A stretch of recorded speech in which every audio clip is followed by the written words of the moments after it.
faster internet speeds for free when you get TV, internet, and phone. Ask for Trio from Rev. Join the revolution. Good evening, Bahamas. Coming up tonight, results from the constitutional referendum still trickling in. Opposition leader Dr. Hubert Minnis speaking out on the referendum results. That story straight ahead. Plus, we take the pulse of the vote no and vote yes camps now that the votes are in.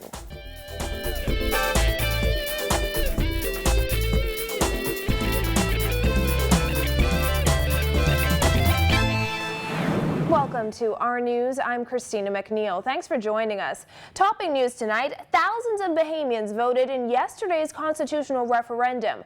Our news has team coverage of the aftermath, even as results are still coming in. We begin with our news' Kyle Joaquin and a story that you'll only see here on our news. Kyle? Well, Christina, today we caught up with the Prime Minister as he was leaving Parliament to get his thoughts on critics saying that maybe the results of the referendum was the Bahamian people sending a message to him and the government. Well, Christie said, for starters, his name wasn't even on the ballot, so how could that be? After an overwhelming no vote, some say is a reflection of how the people feel about the government, the Prime Minister said the people rejected 4 proposed changes to the Constitution, not him. My name was not on the ballot in this vote, right? It was voting for 4 questions. My name will be on the ballot, and they will have an opportunity, obviously, when my name is on the ballot and their names are on the ballot, for the people of the country to make a decision. That's not very long from now. But he stressed that there was bipartisan support for the referendum and thus thanked both sides, FNM and PLP, for the part they played. In Parliament, he also thanked the electorate for exercising democracy.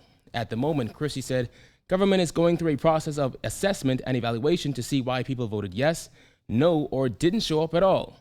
He said he is disappointed seeing that he and his family voted yes to all 4 questions. I had the leader of the opposition who, in the last days, were in with Renwood Wells in my office. Church, we are this together. So if there's an expression of no confidence, it's in the process and all of us who were there.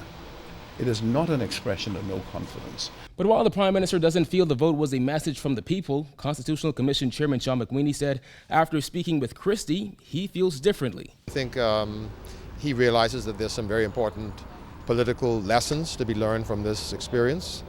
That clearly the Bahamian people were sending some messages which went a little bit beyond the referendum questions. And I think as an experienced politician who's been around for a long time, I'm sure he heard those messages and saw those smoke signals. He added that there may be other things on the horizon that should play an important part in the road ahead. I think unfortunately there was a lot of fear and in some cases hysteria even that got into the process. I think that definitely had a contaminating effect. I think that is regrettable, but again, that's the nature of democracy. You know, people are free to express their positions in whichever way they like.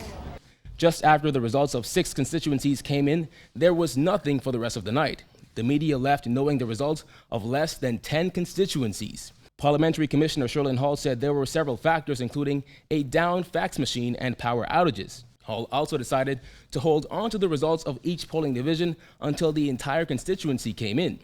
A decision Minister of National Security Dr. Nottage said he advised against. However, he defended the Parliamentary Registration Department, saying it's not normal to have a referendum and that this process was more complicated.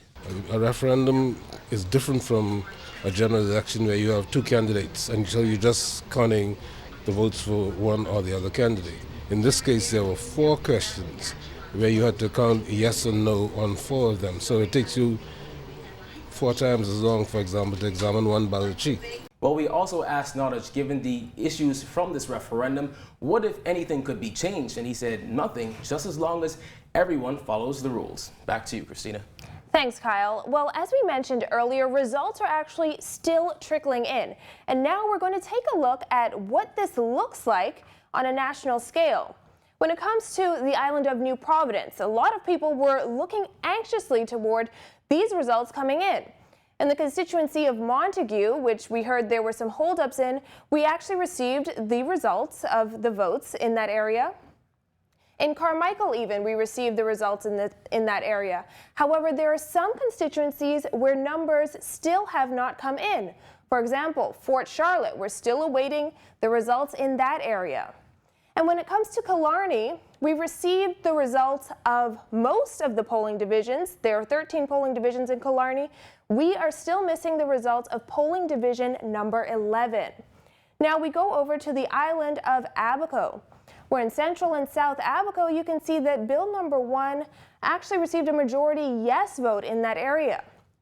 And we're still looking for the results to come in as we continue to go on throughout the night. Now, we're still looking at a national view of the results now. We showed you this graph last night. Now we have a little bit more information. You can see that question number 1, still an overwhelming majority no vote. Question number 2, still the same thing. Bill number 3, also overwhelmingly, the majority has voted no to all 4 bills in the referendum. Now, this graph will still continue to be populated as more results come in. Well, as we mentioned earlier, the Bahamian people voted against the Progressive Liberal Party in Tuesday's historic constitutional referendum. That's according to opposition leader Dr. Hubert Minnis. Jasmine Brown tells us more. Minnis says the way he sees it, the rejection of the 4 bills is a reflection of how the people feel about the Christie administration. Minnis made the comments while speaking at a press conference in the House of Assembly's minority room. He said the no vote reflects the failure of the Christie administration. He also insisted the people spoke resoundingly in the second attempt by a government to make changes to the Constitution. The Bahamian people spoke loudly and peacefully, and they sent a clear message to the government, whom they do not trust, and to the world that they wanted no changes to their constitution. Minnis also promised to enact legislation to eliminate what he calls discriminatory funding practices for future referenda. It is demonstrably unfair for a government to use the people's taxes to fund one side of the issue while denying funding to the opposite view. Last month, Minnis insisted Bahamians should vote their conscience in the referendum. He voted in favor of all 4 bills in Parliament, but he refused to say what he voted on referendum day.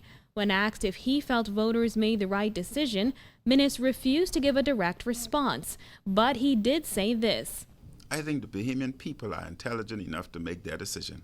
I trust them. They don't trust the government. And they made their decision. The people spoke. This is the people's time. The FNM leader says moving forward, the FNM will be looking into a number of irregularities reported at the polls to ensure the process is smoother in next year's general election. Reporting for our news, I'm Jasmine Brown. Still to come, the 2016-2017 budget debate begins in the House of Assembly. Vote No supporters gathered at Grace Community Church where they cheered on the results of the constitutional referendum. That story's straight ahead. Members of the Democratic National Alliance lash out following yesterday's gender equality referendum. That and more tonight on our news. Stay with us.